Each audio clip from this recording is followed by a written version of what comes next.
Markets and Investor Relations. Please go ahead, John. Thank you, Kevin. Good afternoon. I'd like to welcome everyone to AMC's fourth quarter and full year 2024 earnings webcast. With me this afternoon is Aron, our Chairman and CEO, and Sean Goodman, our Chief Financial Officer. Before I turn the webcast over to Adam, let me remind everyone that some of the comments made by management during this webcast may contain forward-looking statements that are based on management's current expectations. Numerous risks, uncertainties, and other factors may cause actual results to differ materially from those that might be expressed today. Many of these risks and uncertainties are discussed in our most recent public filings, including our most recently filed 10-K and 10-Q. Several of the factors that will determine the company's future results are beyond the ability of the company to control or predict. In light of the uncertainties inherent in any forward-looking statements, listeners are cautioned against relying on these statements. The company undertakes no obligation to revise or update any forward-looking statements, whether as a result of new information or future events. On this webcast, we may reference non-GAAP financial measures such as adjusted EBITDA, constant currency, and free cash flow, among others. For a full reconciliation of our non-GAAP measures to GAAP results, please see our earnings release posted in the Investor Relations section of our website earlier today. After our prepared remarks, there will be a question and answer session. This afternoon's webcast is being recorded, and a replay will be available in the Investor Relations section of our website at amctheaters.com later today. With that, I'll turn the call over to Adam. Thank you, John. Good afternoon, everybody, and thank you for joining us today. What a superb quarter AMC just completed, especially so in November and December of 2024, thanks to hit movies like Gladiator II, Wicked, and Moana 2, which pushed Thanksgiving patronage at AMC across the United States to the highest AMC has ever seen in our 105-year history. And Mufasa the Lion King, along with numerous other titles, gave us results in December that were just stellar as well. AMC revenue in the fourth quarter was up 18% year over year, and our adjusted EBITDA of $164.8 million was more than triple. May I say that again? Our adjusted EBITDA was more than triple the adjusted EBITDA that was reported for the fourth quarter a year ago. We handily beat consensus estimates for both revenue and for adjusted EBITDA in the fourth quarter of 2024. Importantly, AMC generated more than $200 million of cash from operating activities and $114 million in free cash flow in the fourth quarter. It was our highest quarterly cash flow post-pandemic. These results underscore the continued progress that AMC has been making as we continue on a road to recovery, buttressed by a growing lineup of consumer-appealing movies opening exclusively in movie theaters. More than 62 million guests visited an AMC theater worldwide, AMC here in the United States, Odeon in Europe, and our operations in the Middle East, in the fourth quarter of 2024, marking a post-pandemic fourth quarter record for us and an impressive 20% increase in attendance compared to the fourth quarter of 2023. Complementing this fourth quarter attendance milestone, moviegoers enthusiastically embraced the variety and quality of our food and beverage offerings, driving food and beverage revenue per patron to $7.15, an all-time fourth quarter record for AMC ever. All those quarter-over-quarter improvements are especially noteworthy given AMC's incredibly high market share and the resulting strong financial performance that AMC enjoyed in last year's fourth quarter, specifically due to our distributing Taylor Swift's The Eras Tour movie and Beyoncé's Renaissance film in October, November, and December of 2023 to great acclaim. Looking at the full year of 2024, AMC welcomed some 224 million moviegoers to our theaters across the globe. And those moviegoers gravitated toward our premium experiences, to our largest screens, our best projection technologies, our most immersive sound systems, and our luxurious seating.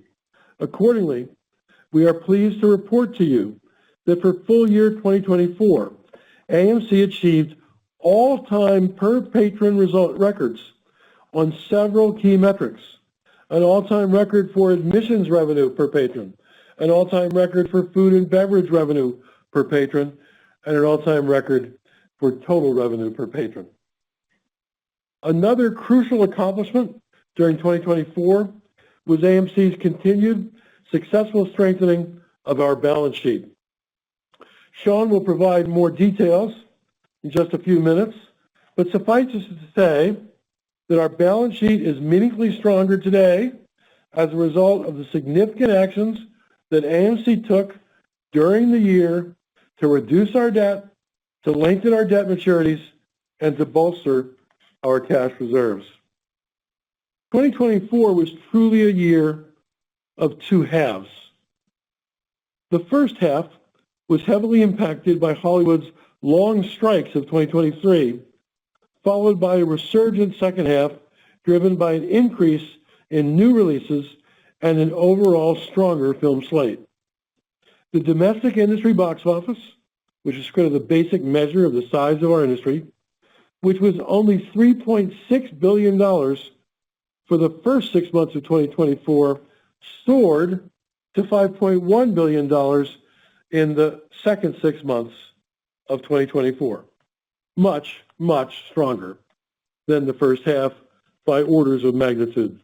The second half turnaround was certainly eventful, with a number of long-standing box office records being shattered. Notably, in the second half, the movie industry saw the highest-grossing animated film in history. It saw the most successful R-rated film of all time. It saw the highest-grossing musical film adaptation of a Broadway musical of all time. And as I said earlier, we at AMC enjoyed the biggest Thanksgiving weekend box office ever. Looking at all the progress made in the latter half of 2024, it seems to us that it's clear that our industry finally is getting healthier. We're still not where we want to be. We're still not where we need to ultimately be. But real progress has been and is being made. And looking to 2025, the current year that started less than 60 days ago, at AMC we are highly optimistic that the box office for this new current year will feel much more in line with that of the robust revenues of the second half of 2024 as compared to the anemic revenues of the first half of 2024. Early projections indicate that the number of wide-release films in 2025 could increase by approximately 17% compared to the number of wide-release films of 2024, representing yet another significant step toward ultimately getting to pre-pandemic output levels and another cause for our optimism that the box office will materially rise in 2025. During this current new year, we anticipate the box office will strengthen with each successive quarter. Historically, Q1 has been the quietest period of the year, and this year is likely to be no exception to that long-standing trend, driven by seasonal consumer behavior and studio release patterns. But following Q1, we believe the box office is set to heat up, with Q2 poised to significantly outpace the first 3 months of this year. As we transition into the heart of the big summer movie season, Q3 looks to be a vibrant summer for moviegoing and, importantly to us, for AMC. And then we hope to close out 2025 big, with a wave of highly anticipated franchise sequels, including the second part of Universal's highly successful Wicked, Disney's Zootopia 2, and what can you say about this film, the next installment of James Cameron's mind-bogglingly successful epic saga, Avatar. With the potential for each quarter in 2025 to build upon the last, we currently estimate that 2025 domestic industry box office could see a $500 million to $1 billion growth compared to 2024. And remember that given AMC's historic market share levels, about 2/9 of any heightened box office should flow straight in the direction of AMC Entertainment. With that as a preamble, and I'm going to come back a little bit more to talk about some initiatives now underway at the company and some thoughts on our recent performance in the markets, let me turn the call over to our Chief Financial Officer, Sean Goodman. Sean? Thanks, Adam. Thanks, everyone, for joining us this afternoon. Indeed, the fourth quarter once again did prove that movie-going demand is robust when compelling content is available on the big screens. During the quarter, we welcomed 62.4 million guests to our theaters around the world. This is a post-pandemic fourth quarter record that exceeded the prior year by some 20%. And not only did we achieve an attendance record, we also achieved all-time fourth quarter record food and beverage revenue per patron of $7.15 and our second highest fourth quarter admissions revenue per patron of $11.56. As a result of this, we registered fourth quarter post-pandemic records for both total admissions and total food and beverage revenue, and our overall revenue grew 18.3% compared to the fourth quarter of 2023 to hit a post-pandemic fourth quarter record of $1.3 billion. Our results show that the continued focus on enhancing the guest experience, growing profit per patron, and overall operating efficiency are indeed yielding results.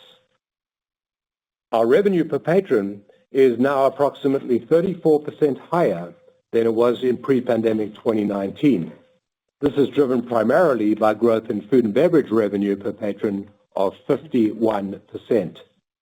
The success in food and beverage revenue per patron is a result of our market-leading initiatives, including collectible movie-themed merchandise, specialty cocktails, menu enhancements, and mobile ordering technology.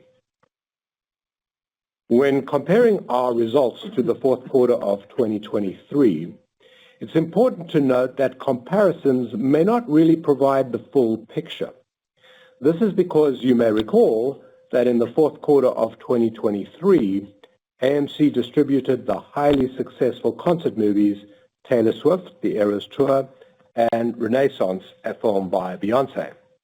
These concert movies had special event ticket pricing and generated higher than usual food and beverage revenue per patron associated with high demand collectible concession items. So, while the fourth quarter admissions revenue per patron declined by approximately 2.4% compared to Q4 2023, when we normalize for the impact of the concert movies, admissions revenue per patron actually increased by 3.2%. Likewise, food and beverage revenue per patron appears to be only slightly ahead of the fourth quarter of 2023. However, when we normalize for the impact of the concert movies, food and beverage revenue per patron saw an increase of approximately 2.8%. And while we are discussing the impact of last year's concert movie events, we should note that AMC recorded domestic market shares in excess of 35% for these two movies in 2023, and this makes market share comparisons somewhat difficult.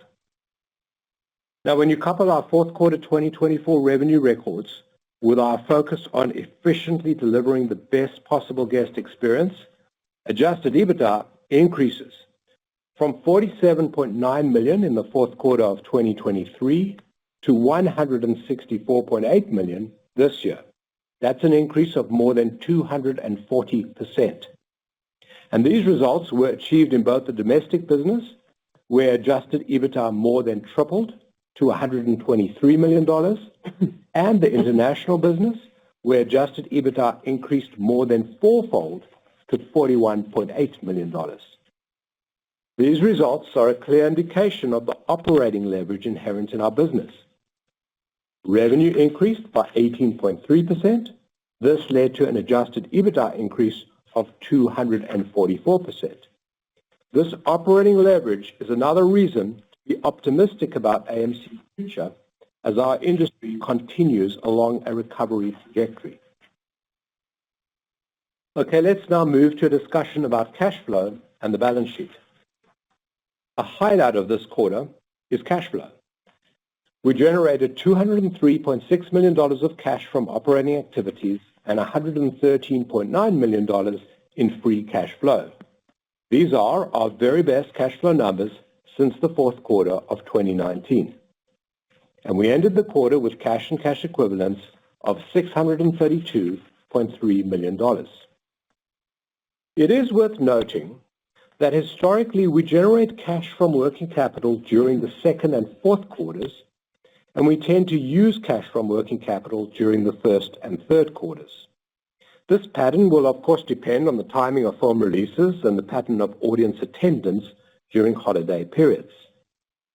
But during the fourth quarter, we benefited from strong cash generated from working capital that we expect will largely reverse in the first quarter of 2025, when many payments related to the successful fourth quarter are made.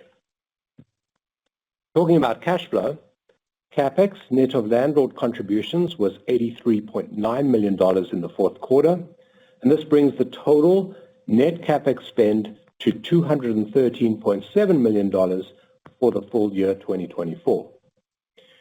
We expect CapEx in 2025 to be in the range of $175 to $225 million.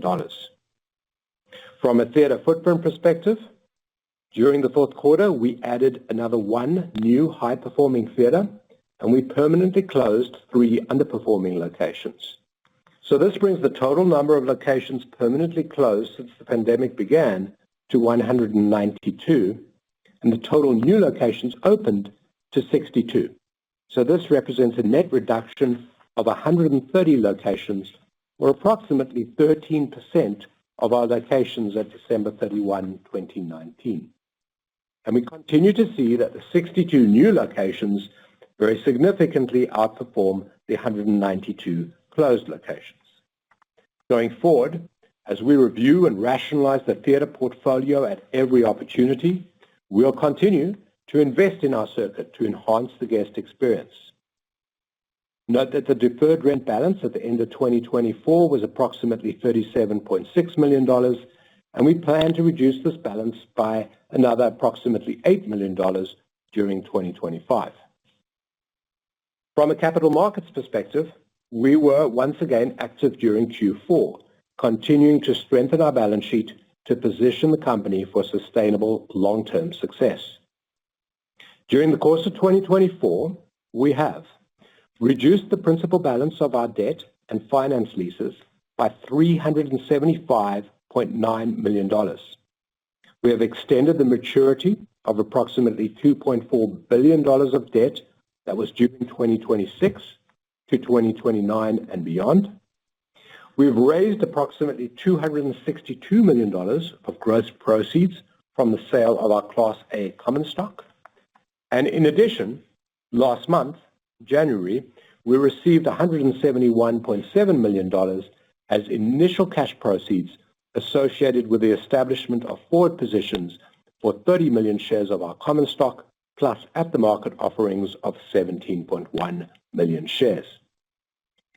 Strengthening the balance sheet is a priority, and since the beginning of 2022, we have lowered the principal value of our debt and finance leases by more than $1 billion, and we've also repaid $277.5 million of deferred leases. This brings the total debt that we've reduced over the period to $1.34 billion. These actions have been made possible by our ability to raise equity capital, which has been essential to our survival and has undeniably strengthened our balance sheet and positioned the company to capitalize on future growth opportunities as the film exhibition industry recovers. The outlook for the industry box office in 2025 and 2026 appears to be increasingly promising, and we are confident that the strategic and operational actions that we have taken and will continue to take position us very well for the future. And now I'll hand the webcast back over to Adam. Thank you, Sean. On our last quarter's call, we introduced the notion that after 4 grueling post-pandemic years, it was finally time for AMC to get off our heels defensively and instead to play on offense once again. So on this call, I want to give you an update of the activity already underway for AMC to go on offense. Specifically, AMC's GO plan, G-O, go on offense, set in motion a series of initiatives designed to leverage our strengths and accelerate our recovery. Aligning with our expectations for a rising and more consistent box office over the next several years to come, it makes sense to try to grow your revenues when revenues are in fact growing. With a central theme of improving the guest experience inside our theaters, the AMC GO plan is multidimensional and designed to drive additional profitable attendance to our theaters, to AMC in the U.S. and Odeon abroad. With our industry-leading per-patron metrics, which, as you know, hit record levels in 2024, what's so important about this drive to increase and bolster our attendance is that every incremental guest in our theaters is not only valued, but it drives a huge percentage of their incremental revenue down to the EBITDA line. As more capital becomes available to AMC to invest in growth initiatives, one key aspect of the AMC GO plan is to add more premium experiences. Capitalizing on the fact that AMC today is already, without question, the global leader in offering premium large format screens. I can say to you today that in calendar year 2025 and again in calendar year 2026, we currently expect to upgrade more of our IMAX auditoriums to the very popular IMAX with laser. We intend to add more Dolby Cinema screens. We intend to add more Prime at AMC screens, our so-called house brand PLF format. We also intend to bring our successful XL, or extra large screen concept that was launched in Europe last year to the United States. We would hope to introduce between 50 and 100 XL screens in the United States this year and add another 150 XL screens in addition in 2026. Our rollout of laser at AMC screens with their brighter and sharper picture on the screen resulting from laser projection continues apace. It has already been installed in about 1/3 of our U.S. screens, and we will be adding a great number more of laser projections to AMC theaters, both in 25 and in 2026. Another part of the AMC GO plan is to improve the seating comfort and appeal at more of our theaters, especially at ones that are already quite profitable and well attended. Recent luxurious seat replacements at AMC Burbank 16 in Los Angeles, along with AMC Lincoln Square 13 and AMC Empire 25 in Manhattan, have led to dramatically improved guest satisfaction scores and, importantly for us, high theater gross seats. In fact, just a couple of weeks ago, on a Saturday night, out of the 550-ish theaters in the entire United States, under the AMC brand, our three highest grossing theaters were Burbank, Lincoln Square, and Empire, the very three theaters where we installed this new luxurious leathery seat that's wider, that has more padding, that rocks, and in many cases has more legroom. Knowing that this has been a successful initiative to date, we've already identified several handfuls of important theaters that are profitable and well attended, that should produce even higher financial returns for AMC if we can introduce this new seat type in those locations. We aim to deploy here, again, as soon as growth capital becomes available to us such that we can invest to upgrade these theaters. Additionally, with respect to AMC's Go plan, it also includes our focusing on several exciting new innovations in our loyalty, subscription, and other marketing programs. To that end, on January 1, just several weeks ago, AMC launched our fourth and newest AMC Stubs loyalty program tier called Premier Go. It offers heightened program benefits, it's free, and this loyalty tier is designed specifically to incentivize our current AMC Stubs Insider tier members, who also enjoy free memberships, to patronize AMC more, to buy more movie tickets in our theaters and buy more food and beverage at our theaters. Premier Go status is earned when a consumer sees at least 8 movies at AMC in a year or earns at least 5,000 AMC Stubs points in a calendar year. We started on January 1st, 2025, with more than 300,000 moviegoers already enrolled in the Premier Go tier as members because we based their membership on their purchase history with AMC last year in 2024. We have also announced that we will be enhancing other benefits for our AMC Stubs members, especially those in our A-List program.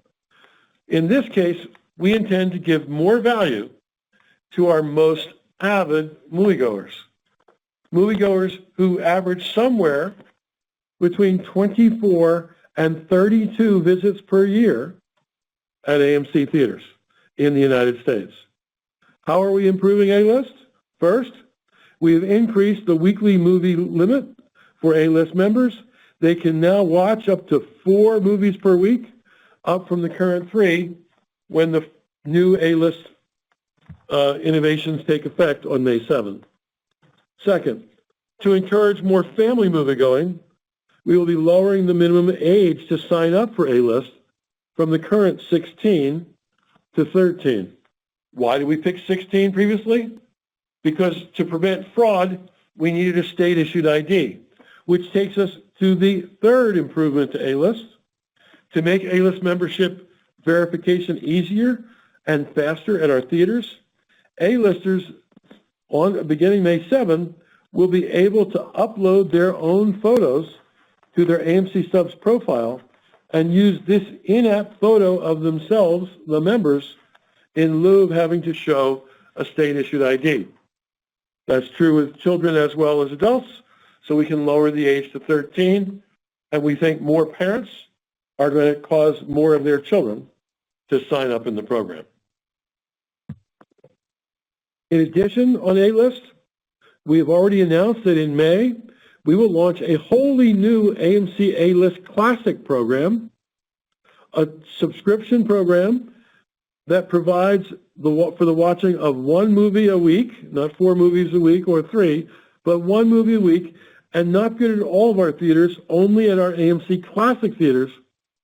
But in doing so with these limitations, we have the opportunity to offer this AMC Classic tier at a significantly reduced monthly subscription price. A-List continues to be one of the most successful programs that AMC has ever introduced, and we think it will get better still with these changes coming soon. We have much more in store for our movie-going guests in the guise of more marketing programs designed to stimulate attendance, but we're not ready to announce them yet today. So look for more important marketing initiative announcements coming from AMC to be publicly announced in the coming months. For all the talk about pursuing growth initiatives, because in so doing we can drive increased financial returns and boost the value of the company for the benefit of our shareholders, I think it's imperative that I add that it is also of paramount importance to AMC, and nothing has changed, that continuing to focus on strengthening the balance sheet, to reduce our debt, to lengthen maturities, to keep our cash reserves robust, remains an extremely important objective for this company. The fact that we strengthened our balance sheet over the past several years is why we are still here, and we will not take our eye off the ball. At the same time, we also believe there's enormous opportunity to grow our EBITDA, to improve our financial returns, to benefit our shareholders if and as when we have access to more growth capital. That pretty much concludes the comments about the fourth quarter and some of the activity underway at the company. But before I close this call and move to questions, I'd like to close with just a special message to our retail shareholders, many of whom, thousands of whom, will be listening to this webcast. I want you to know that what I've said to you for years now remains true. Every day I continue to actively read your social media commentary, as it gives me a great sense of your views and lets me read the room, so to speak. Sadly, there's so much false information floating around AMC on social media. Similarly, there are crackpot conspiracy theorists, like one after another, that seem to delight in speaking foolishly about AMC. So, from the horse's mouth, here's some straight talk. Please know that I am acutely aware of AMC's share price decline over the past 3 years. And I am acutely aware of the pain that is caused for many of you. I am, after all, myself, I believe, the largest single individual AMC shareholder. I've been increasing my share position since 2021. And I am, after all, or was it January 22? Was it? What was my last sale? I forgot. January 21? Or January 22? It's 3 years ago, right? Yeah, 3 years ago. I haven't sold a share in 3 years. Instead, I've increased my share position. And therefore, a share price decline that hurts you hurts me too. My interests are completely and directly aligned with yours. They are not aligned with anyone else other than you, and that is exactly as it should be. So think about all that I'm seeing, what you write and say. Here are two key thoughts. First, do not allow yourself to be distracted. Our biggest problem is not various market practices that some of you seem to detest. Instead, quite simply, it's that the movie industry and the movie theater industry has been in crisis for more than 4 long years. Domestic industry-wide movie theater attendance, believe it or not, is still down almost 40% from full year 2019 levels. That is a fact. And the fact that attendance is down means our ticket revenues will be stressed. The fact that attendance is down means that we will be able to sell food and drink and merchandise to fewer people. That is the problem at AMC. But I tell you that not as a bearer of bad news, but as a harbinger of good news to come. because fortunately, as we have implemented one new idea after another, and as we have made our company more efficient over the past several years, AMC's profit per patron numbers are way, way up. We often see our profit per patron being as much as 50% higher than it was in pre-pandemic levels. So what that means is that for success, AMC does need the box office to be higher than it was in 2024, but we really do not need it to climb all the way back up to 2019 levels. And even more fortunately than that, the box office finally looks to be growing significantly and materially again. We are absolutely convinced, based on our expertise and our knowledge of what's coming, that the box office, industry-wide box office in 2025 will be bigger than 2024, and that the box office in 2026 will be bigger than that of 2025. But of course, no one has a perfect crystal ball. That's our view, that's our belief as of today. Only time will tell. The second thought I wanted to share is that some of you rail about the dilution of our stock, or with the perfect hindsight that comes from being able to Monday morning quarterback, the timing of the sale of our stock.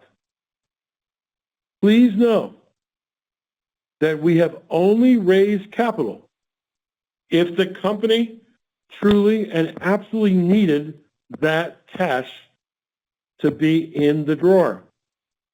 Remember that many of our competitors, both big ones and small ones, both the most important ones and the most unimportant ones, so many movie theater chains have been forced into bankruptcy in the last 4 years because they ran out of cash. Not AMC. I repeat, not AMC. We stayed strong. We stayed alive. We stayed healthy. We stayed on a path towards recovery because of the actions that we took to bring cash in the door. Having said that, though, here is a pledge that I am making to you today. There will be no more cash raised from the sale of common stock in calendar year 2025 unless we first take that matter of authorizing more common shares to you, our shareholders, for you to vote and help us make such a decision. In summary, the entire team at AMC is absolutely committed to do all that we can to grow our revenues and to grow our adjusted EBITDA. We are constantly striving to enhance the value of our business, which after all is your company. AMC is the acknowledged leader of this industry. We have kept AMC alive and relatively strong in very troubled times, and we will continue to do everything humanly possible to keep AMC moving forward. And to that end, we just delivered one hell of a fourth quarter of 2024. Sean, let's move to questions both from our securities analysts and from our retail shareholders.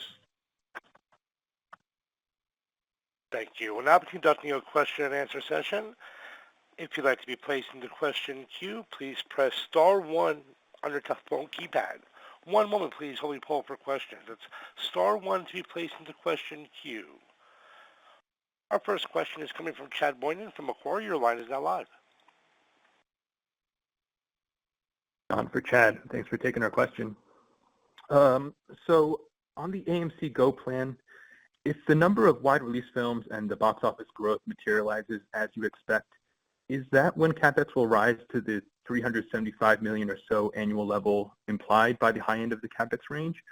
Or, is there anything else you can share in terms of further visibility for the magnitude or cadence of the CapEx deployment? Thank you. I'm happy to respond, Chad. Our CapEx budget is going to stay around $200 million, plus or minus a little change, until such time as we have access to growth capital. And how we have access to growth capital is something that we are sorting through right now. There are a number of really creative ideas in place inside the company where we might be able to get third parties to finance some of our growth. There are other opportunities that are so obvious. The returns on some of these growth initiatives is so high that we'd love to be able to convince people to trust us with more growth capital. But until we have access to growth capital, we're going to keep CapEx tightly constrained. The time will come when we can grow it, but you'll know it way in advance. We will flag it in advance. We're not going to surprise you with big CapEx expenditures without having told you prior to doing so.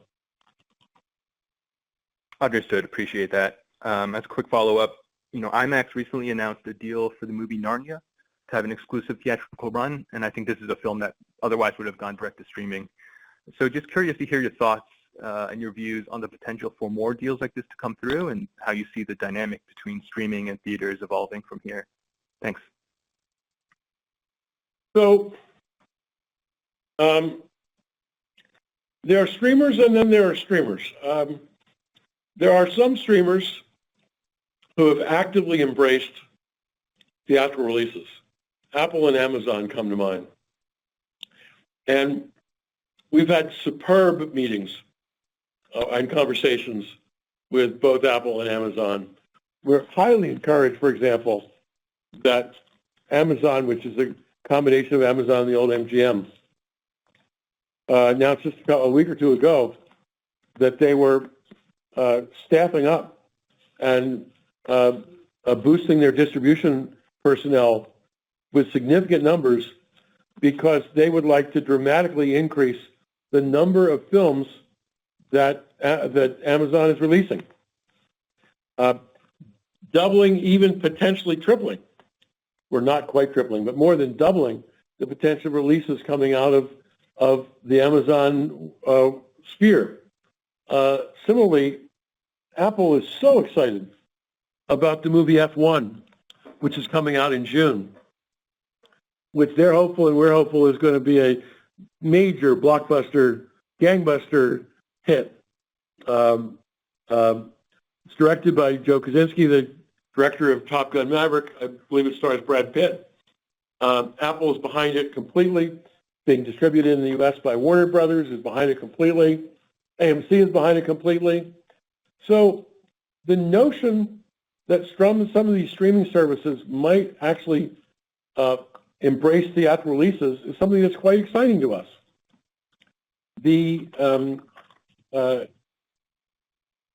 I think that as the industry experimented with all sorts of different release patterns post-COVID, a general consensus has emerged in Hollywood, not by all, but by most, that the most successful movies on streaming platforms are those that go to theaters first. And those movies that have a great theatrical release often wind up being the most watched movies on streaming services. Not all. You notice that there is another major streaming service that I talked about, that I did not talk about yet, that is not as enthusiastically embracing theaters, that being Netflix. But we continue to reach out to Netflix. And right now, Narnia is scheduled to play on AMC's IMAX screens. We would love to be able to convince Netflix that their embracing theatrical releases is good for them.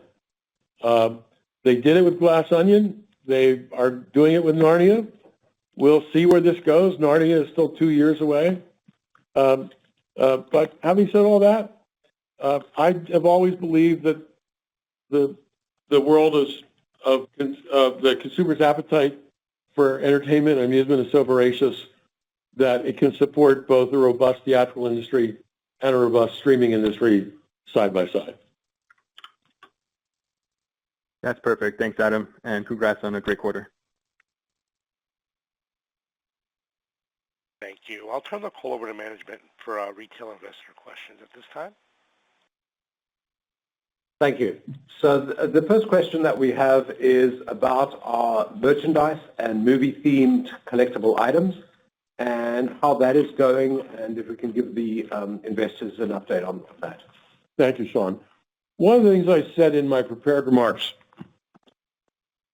was that AMC has been implementing one new idea after another. Not all ideas work, but a lot of them have. And one of them that clearly has worked and worked unbelievably well is movie-themed merchandise.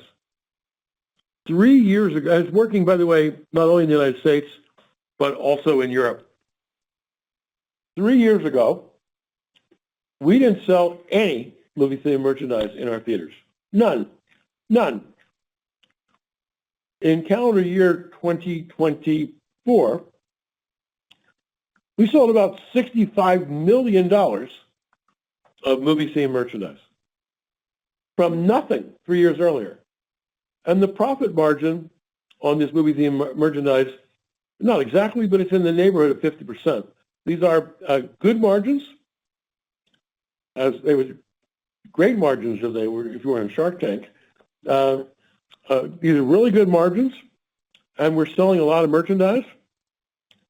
And one of my goals for 2025 is to see what we can't do to significantly increase our merchandise sales for the fourth year in a row. And it should actually be easier to accomplish than it may sound, because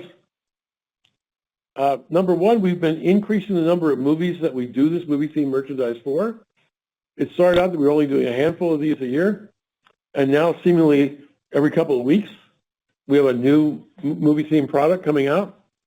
But people didn't want to get stuck with excess inventory. So, especially in the early phase of this merchandise ordering, you got to buy the merchandise from where it's manufactured like 9 months before the movie comes out. So we would place orders for merchandise and then have to get it to hundreds and hundreds of retail locations around the country. And there was no ability to increase the supply of fast-selling items. Whatever you ordered 9 months before, once it sold out, you were sold out. We were finding ourselves in 2024 often selling out on Friday or Saturday of opening weekend of everything that we'd ordered for a movie. And when I say everything, I don't mean small quantities. I mean quantities in the hundreds of thousands of items. And so one of the things that we've decided to do for 25 is to increase the quantity of the merchandise that we order in advance so that we have more supply in our theaters, so that we don't sell out on Friday or Saturday, that maybe we have supply through Sunday, or maybe we have supply through the second weekend. But I do believe that our ability to continue to drive our merchandise business is one where we ought to be able to succeed handily. And talking about... Before I go on this one, and your question is about movie-themed merchandising, but talking about movie themes, we also have movie-themed drinks now in our bars. And just like we have more, and we used to have a few a year, but just like we have more and more movie-themed merchandise in our theaters, we now have more and more movie-themed drinks. And often they're our most successful item at the bar. And so we're also looking at ways, including new beverage pouring technologies, where we can increase the number of movie-themed drinks that we have available, because people clearly are buying them. And remember how important food and beverage numbers are to us. Our food and beverage numbers for the fourth quarter were the highest they've ever been in AMC's 105-year history. So this notion of being creative and imaginative and innovative in what we sell to our guests at our theaters is of crucial importance, because it drives increased profitability. And talking about food and ancillary revenue, there's a question about popcorn. And our retail popcorn niche. So I've got to say, I'm so proud of what we've done in taking what's called AMC Perfectly Popcorn into the home. This started only not even 2 years ago, 22 months ago, I believe, when we launched AMC Perfectly Popcorn at 2,600, I think, close to it, plus or minus 100 Walmart locations in the United States for our ready-to-eat popcorn, and about 500 Walmart locations for our microwavable popcorn. Believe it or not, as a movie theater company, we have chefs, both for our dine-in theaters and even for our concession stands. And our chefs worked extremely hard and almost for a year developing the recipe for the home popcorn line so that it would taste like theatrical popcorn that you get in our theaters if you made it yourself at home or ate it yourself at home. And they succeeded. Fast forward 24 months. In calendar year 2024, our popcorn sales doubled compared to 2023. What's more, the distribution of our store counts greatly increased. In 2024, we added Kroger and Publix and Meijer. For 2025, we've added what's called Associated Grocers, which wholesales food products to regional and local markets and smaller chains around the country. As a result of all that, our home popcorn line, which launched in round numbers, 2,500 stores just 2 years ago, by the end of next month, will be in 11,000 retail stores in the United States. And I'm especially pleased. Walmart is such an important player in the grocery space. And I'm just so pleased that Walmart informed us a couple of months back that they were going to more than quintuple the number of Walmart stores carrying our microwavable popcorn line. So I think we went from 500 Walmart stores carrying the microwavable line to 2,700 by the end of April. This is all quite encouraging. It's very hard to launch a consumer product in the United States and do so profitably. And I believe where we are now is cumulatively, our Perfectly Popcorn line cumulatively is profitable and currently profitable. And we are highly confident that it will continue to grow in sales as we go forward. We've already established we're one of the best sellers in the popcorn category. And by the way, we just launched a new flavor, cinnamon butter, for those of you who like it slightly sweet. Anyway, I think popcorn's been a smashing success and more to come. Question about our studio partners and windows. Do you see any opportunities to negotiate longer windows for our theatrical movie releases, and how might that impact the business? I sure hope that we can introduce longer windows, because I think that the current industry experiment on windows has failed. Just a little history for those of you who don't know. Prior to COVID, in the United States, it varies by country outside the United States, but in the United States, movies typically did not get to the home until 74 days after initial theatrical release. The industry then COVID came, and everybody experimented with all sorts of everything. Movies were going to the home the same day they were being taken to theaters. They were being taken at all sorts of different dates. Big movies, maybe a little slower, but not so big movies going to the home faster. The end result of all of that, and it's not all because of windows, but if you look at our industry's attendance across the entirety of the industry, it's still 40% below pre-pandemic levels, not quite 40%. The last number I saw was 38%. It's still almost 40% below pre-pandemic levels. That has stressed the EBITDA generation of theaters, that has stressed the profitability of theaters, that has stressed the share prices of theaters, and it's a problem for theaters.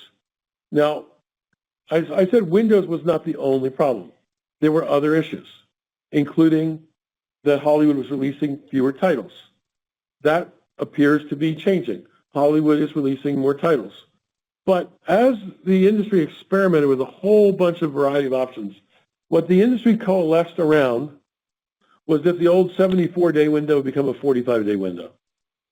So that movies would go to the home about 6 or 7 weeks after they hit theaters, not 10 or 11 weeks after they hit theaters. And some movies have gone to the home even quicker, 30 days and 17 days.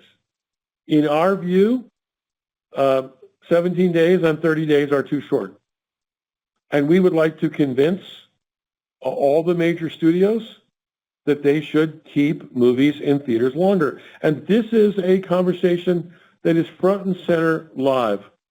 I was in the office of the CEO of one of the major 5 studios just 2 weeks ago, and he told me how important it was to reestablish the 45-day window as being sacrosanct. I was with the president of distribution of another major studio, one of the very largest, one of the most important, who was bragging to me that whereas other studios were keeping their movies in theaters only 45 days before going to the home, that studio was taking their big movies to the home only 60 days after the movies were released theatrically. So these conversations are live right now between theater chains and studios. We believe that theater chains would generate more money if windows were longer, but we also believe that studios would generate more money if windows were longer. Why? Because they would gross more in theaters, and the more successful the run in theaters, the more successful a run they're going to have when they finally take movies to the home. So watch this space. We'll continue to see what we can do to convince the industry that it should be firm around this 45-day number. And once we get there, maybe we can extend it to 60 days or 74 days like it was pre-pandemic. We will all learn together, but this is a very live industry debate topic right now. Thanks, Adam. And I think we've got time just for one more question here, which is very related to what you were just talking about. When you think about the box office, how are you thinking about when the industry might reach more of a steady state level and return closer to pre-pandemic type of levels? So, take you all back in time. Prior to the pandemic, for 5 years in a row, the industry box office was between $11 and $12 billion. This is the so-called domestic industry box office. This is all theaters, all movie theater companies, all chains, all locations in the United States and Canada, the basic measure of our industry. For 5 years in a row, it's been $11 and $12 billion. For 11 years in a row, it's between $10 and $12 billion. COVID comes, it's $2 billion. That was 2020. Then in 2021, it was $4.5 billion. Then in 2022, it was $7.5 billion. Then in 2023, if you exclude the Taylor Swift and Beyonce movies, which we sort of created out of thin air at the last second, which were not expected, did not come from a studio and were not expected to be movies in theaters, the industry box office was like 8.7 or 8.8 billion in 2023, and it was 8.75 billion in 2024. So the box office was flat. It had been high for a decade, went to next to nothing with COVID. It started rising again. It flattened out in 23 and 24. Why did it flatten out in 24?